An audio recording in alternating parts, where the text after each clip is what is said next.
recevais un rapport missionnaire cette semaine au sujet de ce qui se passe en Angleterre actuellement. Et dans ce rapport, il était question d'un retour en masse de la jeunesse britannique vers les temples, vers les églises. Il y a une faim chez les jeunes en Angleterre de retrouver le chemin de Dieu, de retrouver la présence de Dieu. Amen, gloire à Dieu. Amen. Nous avons pu aussi l'identifier avec le Gospel Vision Center. Nous sommes dans la 5e année, gloire à Dieu. Et on a pu voir la faim et la soif chez un grand nombre de revenir, trouver une communauté, de retrouver un lieu pour aller célébrer Dieu. Parce que nous avons besoin de nous retrouver ensemble dans la présence de Dieu. Amen. Le peuple de Dieu va réaliser que rien ne peut le combler plus que la parole de Dieu. C'est Dieu lui-même qui va susciter cette faim intense comme un cri intérieur qui pousse à rechercher la présence de Dieu. Plus rien ne va parvenir à combler le cœur des croyants. La télévision ne va plus combler leur cœur. Non. Le matérialisme ne va plus suffire. Le confort ne va plus suffire non plus. Les plaisirs non plus. Le modernisme non plus. Il va y avoir quelque chose qui va habiter le cœur des croyants, qui va les pousser à chercher Dieu, à servir Dieu. C'est la faim et la soif de Dieu. Amen. Est-ce que vous avez faim et soif de Dieu? Amen. Est-ce que vous avez une faim de Dieu? Gloire à Dieu. Ça vient de Dieu. Gloire à Dieu. Le temps est en train de venir. La faim est en train de venir. La soif est en train de venir. Mais que faut-il faire pour préparer ce moment? Que dois-je faire pour préparer ce temps prophétique? Que dois-je faire? Eh bien, je dois nourrir ma foi. Je dois m'occuper de nourrir ma foi. Gloire à Dieu. Mais viendra un temps où Dieu va mettre une faim intense. Il y a un temps qui vient où Dieu va mettre une soif intense. Et peut-être que tu te dis, je ne comprends pas pourquoi j'ai tellement faim d'aller dans la présence de Dieu. Je ne comprends pas pourquoi j'ai tellement soif d'aller dans la présence de Dieu. Je ne comprends pas pourquoi la semaine me paraît comme une année lorsque je sais que le culte est dans 7 jours. Gloire à Dieu. Parce que tu as faim de la présence de Dieu. Tu as soif de la présence de Dieu. Avant, tu priais d'être malade le dimanche matin pour avoir une bonne excuse afin de ne pas aller à l'église. Mais maintenant, tu pries que la maladie s'éloigne de ta maison afin que rien ne vienne t'empêcher d'aller à l'église. Est-ce que ce n'est pas prophétique ce que je vous dis là? Combien de chrétiens ont prié pour qu'une tuile leur arrive le dimanche matin? Ils ont prié pour qu'il y ait un orage incroyable qui vienne, que la pluie tombe du ciel, et puis que le mari dise, tu crois qu'on va aller à l'église, tu as vu le temps qu'il fait dehors? Mais maintenant, peu importe la tempête, peu importe ce qui pourrait arriver, tu dis, rien ne m'empêchera. Rien ne va m'empêcher d'aller dans la présence de Dieu parce que j'ai faim de Dieu. Quand tu es entré pour la première fois dans cette église, tu es entré et tu t'es dit, mais je ressens quelque chose.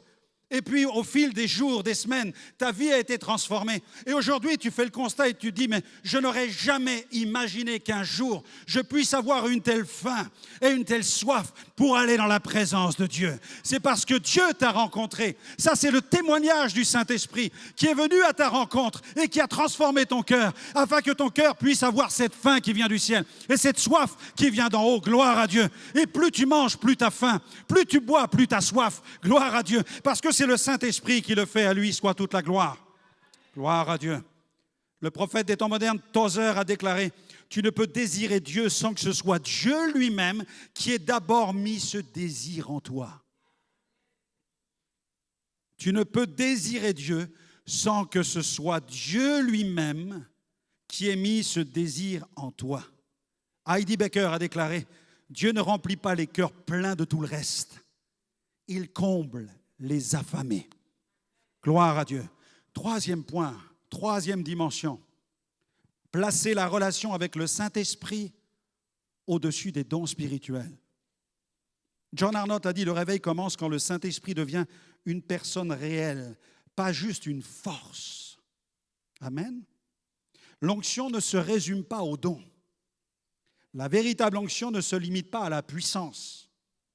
Les dons sont importants, mais sans la présence de Dieu, ils perdent de leur intensité, de leur pertinence. Alors une question se pose aujourd'hui, comment est-il possible que certaines personnes, des ministères connus sur la toile, manifestent des dons spirituels incroyables alors qu'ils vivent dans le compromis sur le plan spirituel? J'entends souvent cette question, elle revient sans cesse sur les réseaux sociaux, elle remonte sans cesse à la surface. Cette réalité, tellement déroutante, pousse à réfléchir au sujet du lien entre les dons spirituels, le caractère et la véritable mentalité du royaume. Bill Johnson a dit, le don peut remplir une salle, mais seul le caractère peut porter le poids de la gloire de Dieu. Amen. Bien-aimé, la puissance spirituelle d'un homme de Dieu, quel que soit le titre de son ministère, sans fruit, sans obéissance, sans consécration, devient un poison spirituel pour l'Église. Il faut donc retrouver le modèle parfait du ministère, et ce modèle porte un nom. Je ne sais pas si vous avez entendu parler de lui. Il s'appelle Jésus de Nazareth. Jésus de Nazareth. Ne cherchez pas à me ressembler, recherchez à lui ressembler. Recherchez à le servir lui. Amen. Gloire à Dieu. Ce ne sont pas les manifestations spectaculaires, mais le fruit du caractère que Dieu considère. Amour, humilité, obéissance, fidélité, qui témoignent d'une vie réellement conduite par le Saint-Esprit. Jésus a averti que les dons ne pourraient jamais remplacer l'intimité avec Dieu. On peut opérer dans le surnaturel sans être connu du Père. Peut-être que ça vous dépasse, peut-être que ça vous surprend, mais c'est biblique, c'est conforme à la parole. On peut opérer dans le surnaturel sans être connu du Père. Les dons ne sont pas une preuve de sanctification. Souvenons-nous de Samson. Samson qui accomplissait de grands signes, et même Judas. Judas qui faisait partie de l'équipe de Jésus et qui a reçu le pouvoir de chasser les démons, de guérir les malades. Judas a exercé, il a reçu cette autorité déléguée qui lui permettait de guérir des malades et de chasser les démons. Cette autorité, d'où lui venait-elle ? Elle venait de Jésus lui-même qui lui avait délégué. Jésus peut donner des dons à quelqu'un, mais il ne peut pas être responsable de la vie spirituelle de la personne. Les dons ne nous transforment pas au niveau du caractère. Les dons sont un revêtement, un équipement. Ça n'a rien à voir. Ce n'est pas parce que quelqu'un accomplirait de grands miracles que cet homme serait dans l'intimité, un homme vraiment de référence en matière de sainteté et de pureté. Ça n'a pas de sens. On ne peut pas mélanger les deux. On ne peut pas les confondre. Je lis même ici, j'ai quelques notes ici au sujet de Samson, qui lui a été suscité en tant que prophète de la part de Dieu, juge en Israël, mais l'Écriture dit qu'il a tué 30 hommes pour obtenir des vêtements à la suite d'un pari. Il avait une grande puissance. Mais avec cette puissance, il a tué 30 personnes. C'est pourquoi c'est paradoxal de se dire, mais comment des hommes et des femmes dites de Dieu peuvent recevoir une grande puissance et vivre aussi de cette manière dans la chair. Il a même attaché des torches aux queues de renards pour détruire les récoltes des Philistins. Il était capable d'être saisi même par la colère. Dieu lui a fait des dons, mais Dieu n'était pas responsable de sa colère. C'est pourquoi nous devons prêter attention à ce que la parole de Dieu déclare. Si nous voulons préparer le chemin du Seigneur, nous devons placer la priorité dans notre vie spirituelle sur la personne du Saint-Esprit plutôt que sur les dons. Si j'aspire aux dons spirituels, je dois premièrement aspirer à l'amour. Amen. Et à la personne et la présence de Dieu. Mais si je ne viens que pour les dons spirituels, Dieu sait pourquoi je viens. Mais il a vu et il voit que je ne viens pas pour lui. Et quand Dieu donne, la Bible dit que Dieu ne se repent ni de ses dons ni de ses appels. C'est-à-dire que Dieu nous rend responsables en tant que ministres, en tant que croyants, en tant que disciples de Jésus. Si nous avons reçu des dons spirituels, gloire à Dieu. Mais il nous rend responsables de la façon avec laquelle nous allons vivre notre vie chrétienne. C'est pourquoi il y a le jugement des perdus, et c'est pourquoi il y a aussi le jugement qui va commencer par la maison de Dieu. Parce que Dieu va juger aussi son Église. Le rachat ne nous exempte pas du jugement que Dieu va mettre en place pour son Église. Et heureusement, Dieu va nous convoquer un jour dans sa présence, la Bible dit. Et là, il y aura les rétributions, il y aura les récompenses, mais il y aura aussi les corrections. Il y aura les choses que Dieu va nous dire, les choses pour lesquelles il va nous adresser aussi des reproches. Romains 11, 29, Dieu ne se repent pas de ses dons et de ses appels. Mais Jésus dit dans Matthieu 7, 22, 23, plusieurs me diront en ce jour-là, justement au jour de cette rencontre avec le juste juge, Seigneur, Seigneur, n'avons-nous pas tous prophétisé par ton nom ? N'avons-nous pas tous chassé les démons par ton nom ? J'imagine des charismatiques au jour du jugement qui vont se présenter devant Dieu en disant « Mais Seigneur, mais là tu es en train de me faire des reproches, mais j'ai chassé 300 000 démons, tu ne peux pas me parler comme ça. » Un autre dira, mais j'ai prophétisé depuis 40 ans dans cette église, j'ai été reconnu comme la prophétesse ou comme le prophète, Et là, tu m'adresses à... Mais je suis des tiens, Jésus, je suis aussi un prophète, regarde. J'ai un logo sur mon t-shirt. Regarde, j'ai la carte de membre de cette église charismatique. Ça ne pèsera pas dans la balance, bien-aimé. Le Seigneur n'en a que faire. Il n'en a rien à faire, d'ailleurs. Ce qu'il regarde, c'est notre cœur, la qualité de notre cœur, la façon avec laquelle nous le servons. Amen. Nous devons servir Dieu avec un cœur pur. Que Dieu nous purifie. Amen. Préparons le chemin du Seigneur. Ce que le Père recherche, ce sont des serviteurs à l'image de Jésus, alignés avec son cœur, obéissants et humbles. C'est cette mentalité du royaume qui attire la faveur divine et permet la manifestation réelle de la puissance du Saint-Esprit. Quatrième point, on en verra 5 ce matin. Prêcher l'évangile de grâce. Prêchons l'évangile de grâce. John Arnott déclare: quand l'amour du Père guérit le cœur, le réveil peut durer. Le réveil peut durer. Préparer le chemin du Seigneur, c'est proclamer avec foi et avec compassion l'évangile de la grâce. Et cet évangile de grâce, il est centré sur le message de la croix. On ne peut pas enlever la croix de l'évangile. Si nous enlevons la croix de l'évangile, il n'y a plus d'évangile du tout. La croix, c'est le cœur, c'est l'âme, c'est la profondeur de l'évangile. C'est le message centré sur la croix, sur la résurrection et sur le pardon total qui nous est offert en Jésus. Ce n'est pas une bonne nouvelle fondée sur la performance humaine, sur le développement personnel, mais sur l'œuvre achevée de Jésus qui a tout porté à notre place à la croix. Il a pris la peine de nos péchés. Jésus, c'est le cœur même de cet évangile. L'apôtre Paul le dit, regardez dans votre Bible, dans 1 Corinthiens 2, 1 Corinthiens chapitre 2, verset 2. Quand il bâtit les églises, quand il construit la mentalité des églises, il met au cœur de son ministère et de son message la croix. Car je n'ai pas eu la pensée, 1 Corinthiens 2, 2, je n'ai pas eu la pensée de savoir parmi vous autre chose que Jésus-Christ et Jésus-Christ crucifié.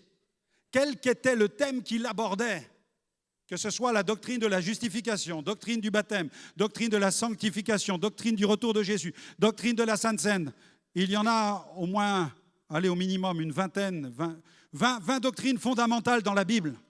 Toutes doivent ramener systématiquement vers une seule personne, c'est la personne de Jésus-Christ. Amen. Jésus doit être au cœur de notre théologie. Gloire à Dieu. C'est pourquoi nous devons prêcher l'évangile de grâce. Le cœur du réveil, c'est la croix, ou plus précisément l'œuvre de la croix, la même où nos injustices ont été portées par Jésus. Jésus a porté nos injustices. Écoute-moi bien ce matin, il a porté toutes celles que tu as faites, mais aussi toutes celles que tu as subies. Gloire à Dieu. Les péchés que j'ai pu faire, les transgressions que j'ai pu commettre, le mal, les mensonges, les 10 commandements que j'ai transgressés de long en large. Jésus est venu donner sa vie sur la croix, il a versé son sang pour me laver de toutes ces transgressions.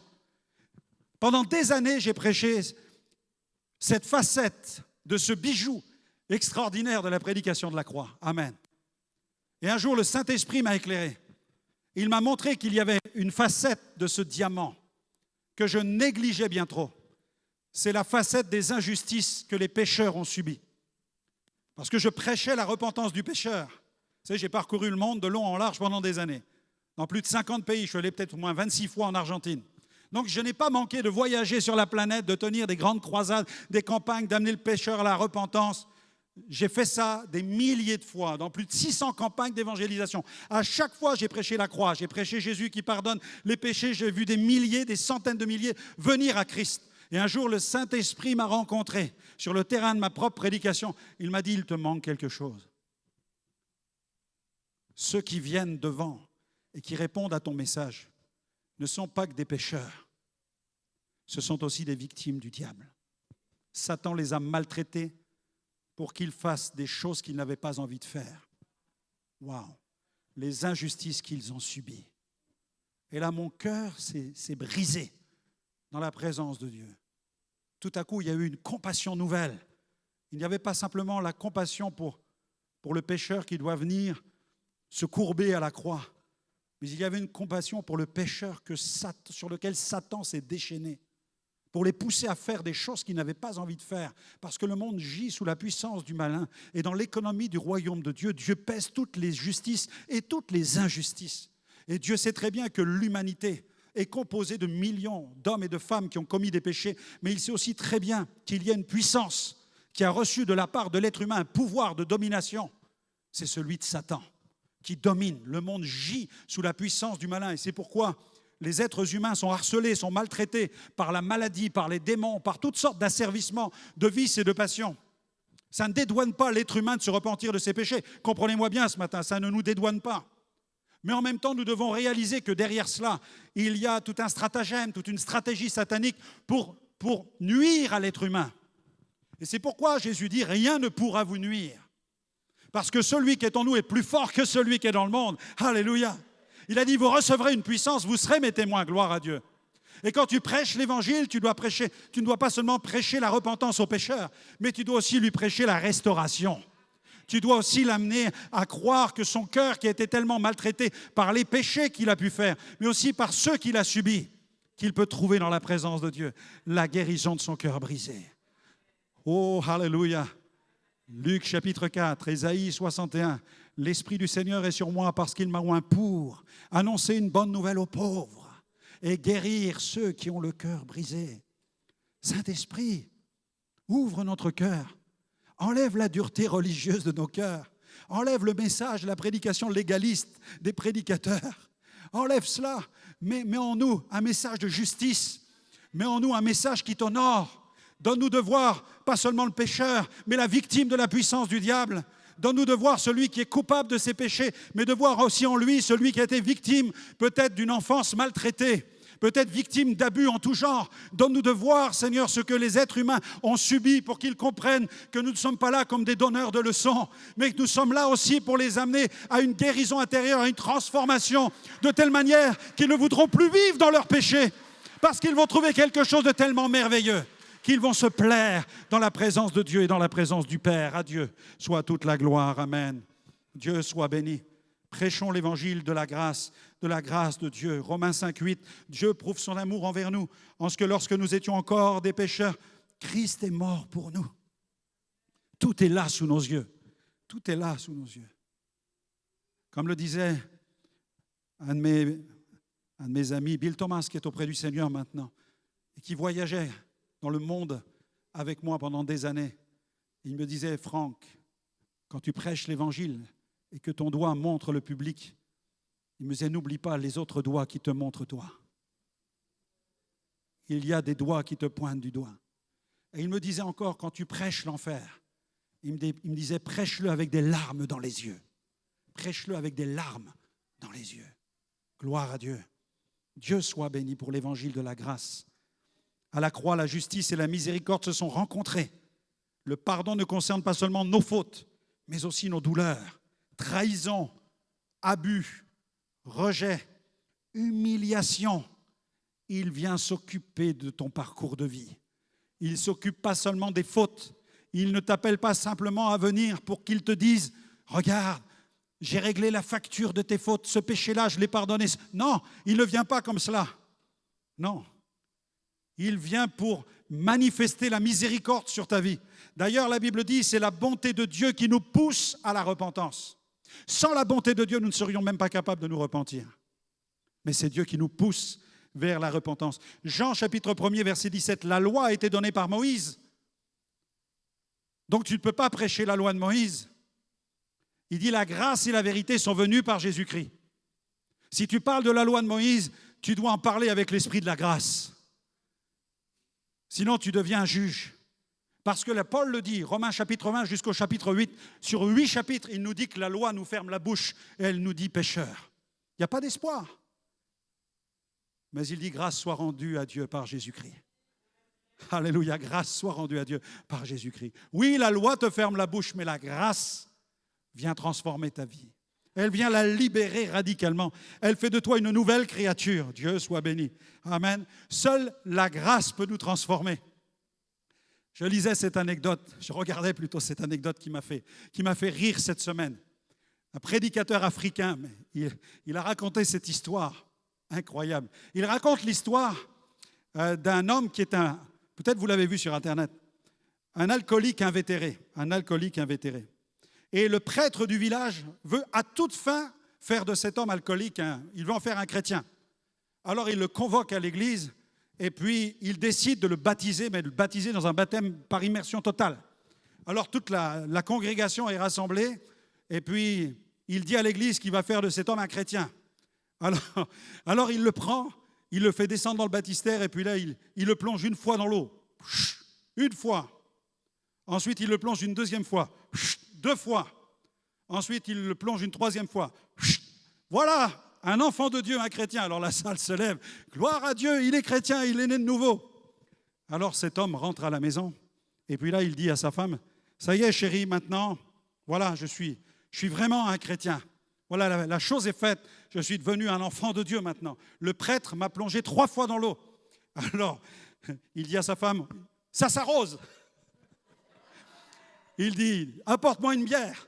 Alors, sa femme lui apporte une bière et dit, mais tu m'as dit que tu venais de te convertir, que tu as donc arrêté l'alcool. Il dit, non, mais chérie, ça s'arrose. Il dit, le prêtre, il m'a plongé 1 fois, 2 fois, 3 fois dans l'eau. Il a dit que j'étais maintenant chrétien. Il a dit, apporte-moi maintenant un seau avec des glaçons. Alors sa femme a apporté un seau avec des glaçons. Il a pris la bouteille de bière. Il a fait 1 fois, 2 fois, 3 fois. Ça, c'est du jus d'orange. Et souvent dans la tradition, c'est comme ça qu'on fabrique les chrétiens. On met quelques gouttes d'eau sur leur front et abracadabra. Et on dit, voilà, ça c'est un enfant de Dieu, maintenant c'est un chrétien. Le bébé est là, on dit, non, t'es chrétien. Il n'a rien compris à ce qui lui arrive, mais on a fait de lui un chrétien avec quelques passes et un peu d'eau sur le front. C'est pareil aussi avec le baptême par immersion. Certains pensent qu'il suffit de se faire baptiser pour être enfant de Dieu. Vous savez, moi j'encourage au baptême, mais je ne persécute pas jusqu'au baptême. Je ne pousse pas à se faire baptiser. Je n'ai pas une carte d'abonnement où j'ai le nombre de baptêmes. Seigneur, regarde, j'en ai baptisé tant, regarde ce que j'ai fait. Non, ça n'est pas mon ministère que de remplir les cases et d'avoir une carte d'abonnement complète avec de nombreux baptêmes. On pourrait baptiser beaucoup de personnes rapidement. Mais ce qui est important, c'est que celui qui se fait baptiser sache pourquoi il descend dans les eaux du baptême. C'est une alliance avec Dieu. C'est l'engagement d'une bonne conscience envers Dieu qui sauve. Et ça n'est surtout pas à négliger. Ne prends pas ma parole de cette manière en disant, mais puisque le pasteur a dit que, eh bien finalement, ça n'est pas urgent que je me fasse baptiser maintenant. La Bible dit dans un passage que les pharisiens, en refusant de se faire baptiser, ils annulèrent le dessein de Dieu à leur égard. Ce qui veut dire qu'il y a des choses que Dieu nous dit, que Dieu nous apporte, que Dieu nous enseigne, que Dieu nous apprend. Le chemin du Seigneur, il est préparé. Notre rôle, c'est de le préparer. C'est de préparer les cœurs à l'engagement, à l'alliance avec Dieu. Et quand Dieu nous parle clairement et qu'on a compris ce que nous devons faire, si nous voulons continuer à évoluer sur le chemin de bénédiction et entrer pleinement dans tout ce qu'il a prévu pour nous, c'est important qu'on puisse emprunter ce chemin-là. Amen. Et que nous puissions nous engager à son service. Gloire à Dieu. Je terminerai par ce 5e point. Préparer le chemin du Seigneur, c'est laisser éclater la joie et la liberté dans la louange.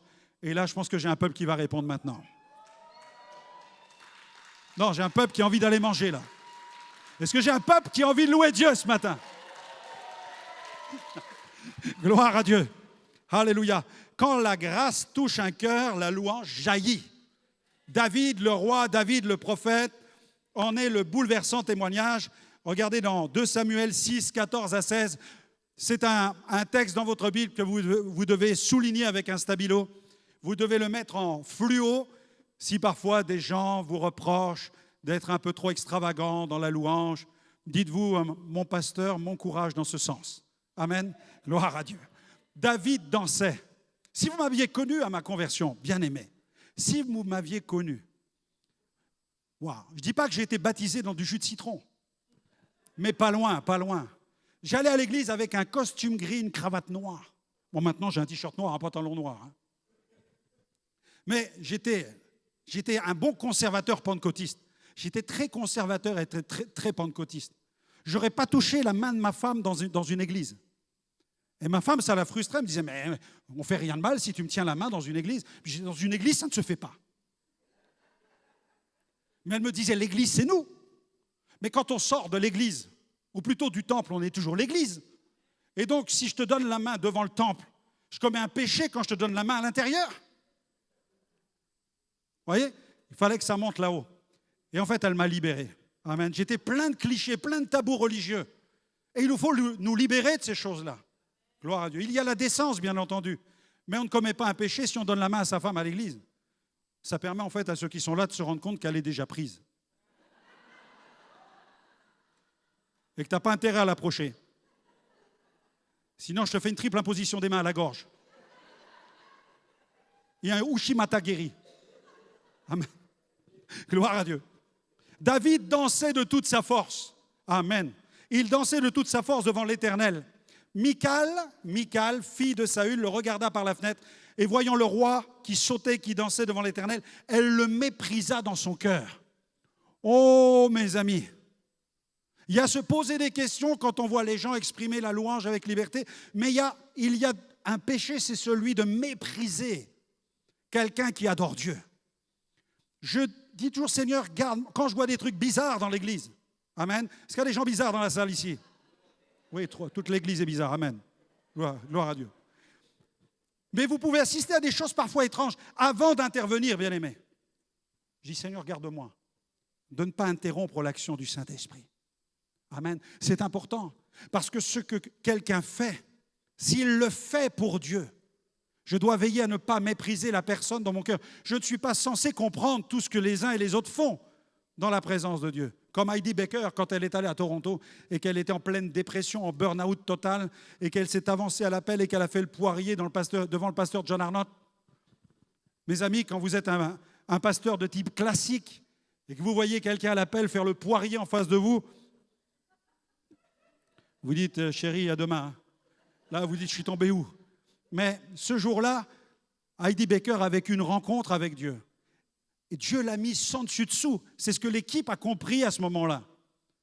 Et Dieu l'a utilisé ensuite de manière tellement incroyable au Mozambique, avec une implantation massive d'églises, un ministère apostolique. On peut critiquer le poirier, on peut critiquer la scène, mais si tu critiques une scène dans laquelle Dieu est en train d'agir, tu passes à côté de quelque chose qui aurait dû t'amener à te joindre à la louange et à rendre gloire à Dieu pour l'action du Saint-Esprit.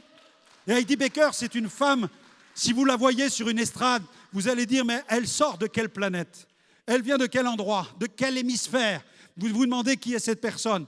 Mais regardez le fruit, ne vous attachez pas à l'apparence. Regardez le fruit, connaissez le fruit qu'il y a derrière, tout ce qu'elle porte dans le monde. Elle, avec la grâce du Seigneur, bien sûr, et elle vous dira comme ça. Elle ne se mettra pas en avant, mais elle vous dira aussi que c'est avec la grâce de Dieu.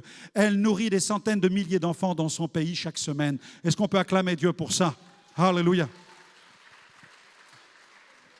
Vous aurez toujours un pharisien ou un philistin pour critiquer une telle scène, mais aucun d'eux ne bougera le petit doigt pour aller sauver quelqu'un ou aider quelqu'un. Ce qui importe, c'est le cœur, bien-aimé. C'est le cœur avec lequel nous faisons les choses.